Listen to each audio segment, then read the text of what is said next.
بسم الله الرحمن الرحيم.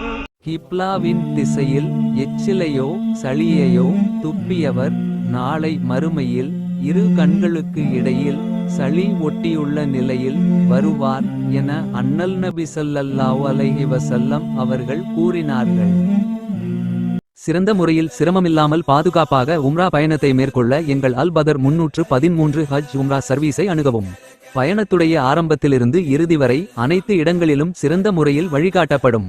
மக்கா மதினாவில் உள்ள வரலாற்று பகுதிகள், சிறப்புமிக்க பள்ளிவாசல்கள், தாயிஃப், ஜூரானா பகுதிகள், உஹது மலை, பதர், திருக்குரான் தயாரிக்கப்படும் ஃபேக்டரி, ஒட்டகப்பண்ணை, இன்னும் பல இடங்களுக்கு நல்ல அனுபவம் வாய்ந்த ஆலிம்கள் மூலம் அழைத்து செல்லப்படும். எங்கள் சர்வீஸில் ஃப்ரீ லாண்ட்ரி மற்றும் 3 வேளை உயர்தரமான சவுத் இந்தியன் ஃபுட் வழங்கப்படும். ஹரமிலிருந்து 250 மீட்டர் தொலைவில் ஹோட்டல் வசதி செய்து தரப்படும்.